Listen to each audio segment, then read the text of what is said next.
E a dona Eliana, que simplesmente decidiu sair do Rio de Janeiro para ir até a Bahia para contar uma simples fofoca. Aí eu me pergunto, faz sentido isso? Para mim não faz sentido nenhum. Primeiro porque era uma fofoca sobre a Buba, não ia mudar mais nada, porque a Buba nem teve nada mais com José Venâncio, ou seja, não vai receber nada por causa do seu relacionamento. E de quebra, por que ela fez isso? Não faz sentido algum. Porém, lá em 1993 fez sentido sim essa viagem da Eliana até a fazenda do Painho para contar o seu segredo. E por que fez sentido? Porque lá o que acontece é outra coisa muito diferente do que aconteceu aqui na versão atual. E aí é muito curioso, né? Porque eles tentaram adaptar uma coisa lá de trás, mas aqui eles já modificaram tudo, então ficou toda essa enrolaceira que ficou meio estranho, né? Porque lá no telefonou era mais fácil bater um fio, mandar os documentos por WhatsApp.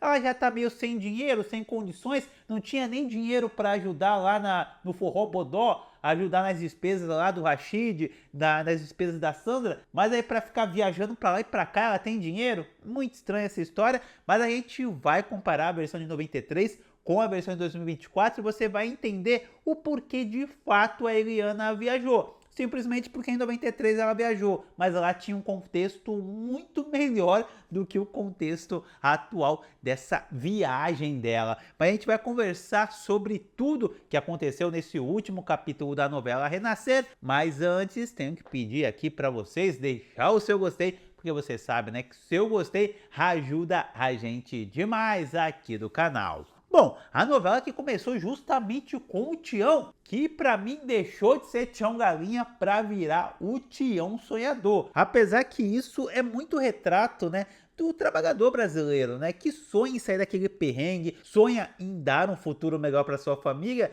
mas muitas vezes não vai sair daquele lugar, vai sempre patinar, porque muitas vezes o próprio sistema faz com que eles não saiam daquela situação. Por exemplo, o próprio Tião que a gente vê na novela, o Tião sempre trabalha ali em subtrabalhos, então dificilmente ele vai conseguir sair daquela zona de miséria. Tanto ele quanto sua família, seus filhos depois vão acabar se tornando aí um ciclo vicioso. Com certeza os seus pais, os seus avós também vinham dessa situação pra lá de difícil, e sair de uma situação pra lá de complicada realmente é muito difícil, e no caso do Tião vai ser ainda maior. Mas bem que o autor poderia adaptar a novela aos tempos atuais e fazer o Tiãozinho pelo menos ganhar um benefíciozinho, porque, né, afinal de contas o homem precisa comer, tá muito preocupado com isso, mas agora a Joana vai acabar ganhando aí um emprego lá dado pelo Rashid para cozinhar. Contrata oficialmente Dona Joaninha, pronto! O que eu me pergunto é, o Forró Bodó abriu uma vez, bombou, e aí, não vai abrir de novo? Eles vão viver de quê? Tá na hora de ter mais noites ali, né? Agora contrataram a Joana, de repente vire uma rotina essa abertura do nosso querido Forró Bodó com a Joana trabalhando, mas o Tião ficando bastante incomodado, afinal, né? O Tião é acostumado a ele sustentar a casa e agora vai ter a Joana lá, então ele acaba se sentindo mal. Fiquei muito agradecido a ele, mas agora falta alguma coisa pra eu. Acho que eu não gosto de ficar parecendo Beto. E aí um fato curioso que eu achei bem interessante, que é uma fala que eu também já falei aqui pra vocês, que foi quando a Yolanda, a antiga dona patroa, estava conversando com a Sandra sobre o Tião e a Joana, né, falando da relação dos dois. E aí a gente começa a pensar, apesar deles estarem sempre na miséria, sempre naquele perrengue todo, os dois realmente se amam, são realmente completamente apaixonados. E apesar deles não terem um tostão furado, eles são uma família unida. E aí você tem duas famílias na novela em contrapartida que são extremamente ricas, os Inocêncios e a família do Egídio. Você vê, o José Inocêncio é rico, poderoso, mas a família inteira completamente destruída, desunida. Já o Egídio, não preciso nem falar, né? A dona patroa acaba falando por si só. Ou seja, às vezes nem tudo é dinheiro. Claro que dinheiro é bom, dinheiro traz um monte de coisa, mas o dinheiro não compra uma família como o Tião e a Joana têm. Apesar disso tudo, apesar da vida aí que eles levam, eu nunca vi um amor tão bonito como o de Tião e Joana. Agora, e a curiosidade do Norberto? em querer saber da onde vem o dinheiro do seu Rashid. E seu Rashid deve estar mesmo cheio do dinheiro. E comprou a casa de Jacutinga à vista. Assim, na bucha. Ele diz que vai comprar umas terrinhas por aí. Afinal, né, o homem banca todo mundo, paga todo mundo, vai comprar umas fazendinhas ali. Ele já falou que tem diversos apartamentos, diversas casas em São Paulo ou no Rio de Janeiro. Pelo visto, o homem tem muita grana. E só tá esperando o preço baixar para comprar.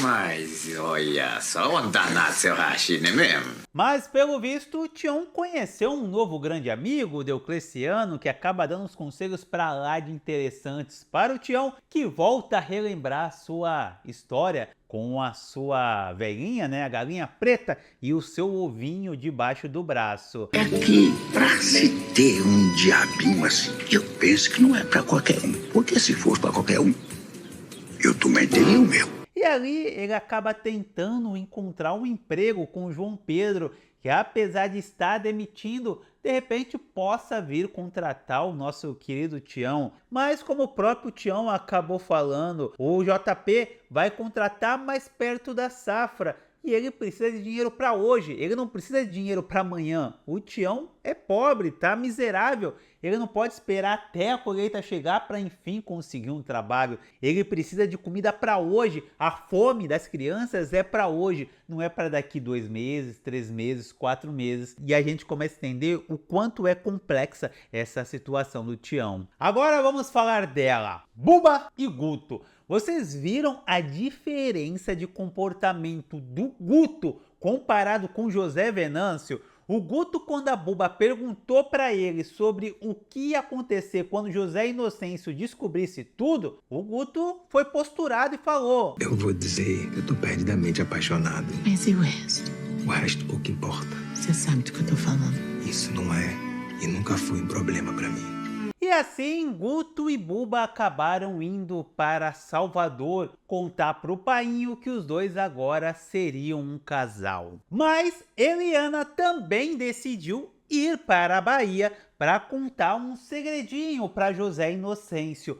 Porém, esse segredo só foi contado aqui na versão remake. Já que em 1993 não é novidade para vocês, porque eu já contei para vocês isso várias vezes, a Eliana já tinha contado que a Buba era uma mulher trans há muito tempo. Na verdade, lá ela usava o termo que a Buba era um travesti. Lembrando que esse foi o termo que a Eliana usou lá em 1993, sendo que ela nem era, né? Mas você percebe que na versão atual eles estão tendo um cuidado maior com os termos que eles utilizam para que não ofenda ninguém, né? Diferente em 93 que eles falavam e pronto, isso né, se fosse minoria eles ofendiam, né? O curioso é que a Eliana aqui, ela acabou descobrindo sobre o passado da Buba através do delegado, né? A gente vem falando sobre o delegado aqui alguns vídeos, eu achei que o delegado ia aparecer, mas eu não vi ele, né? Ele nem apareceu, é um personagem que só foi falado, mas não apareceu.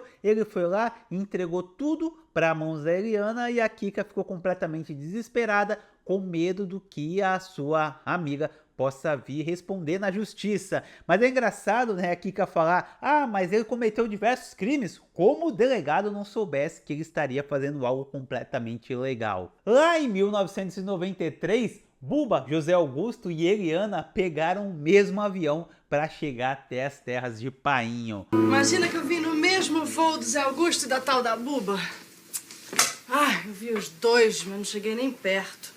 E aí vem a grande diferença entre 93 e 2024. Porque em 2024, o Guto, quando fala com o Painho, ele apenas revela que vai ficar com a Buba. E o Painho acaba dando a sua bênção. Já em 93, não. Ele também comunica o seu relacionamento com a Buba, porém, ele revela que a Buba operou. Eu consegui fazer com que ela submetesse uma cirurgia, pai. Quer dizer? Que acabou o grande problema da vida dela, meu pai.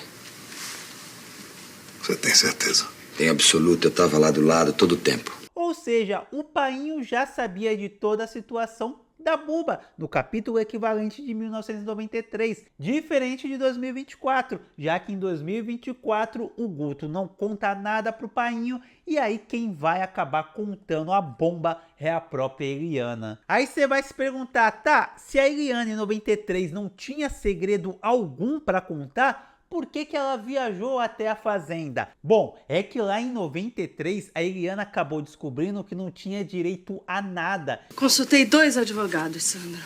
Os 2 me disseram a mesma coisa. Eu não tenho direito nenhum, a terra nenhuma. Nem mesmo o apartamento que eu morava com o Venâncio em São Paulo. Então o que ela pensou? Ela já tinha procurado 2 advogados e os 2 falaram que não adiantava ela entrar na justiça, porque no regime que ela casou, ela não teria direito a nada, já que tudo que o José Venâncio tinha foi antes do casamento. Então ela foi até a fazenda implorar para que o Painho pelo menos deixasse o apartamento com ela. Eu vim pedir para que o senhor não me tome o apartamento.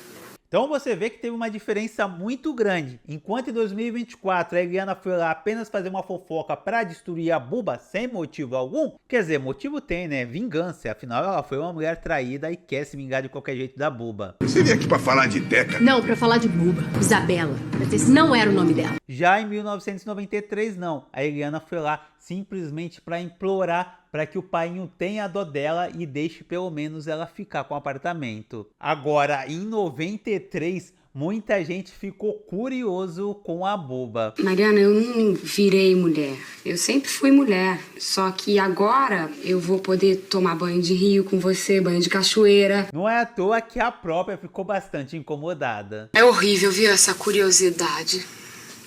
Mas é assim mesmo, né, Buba?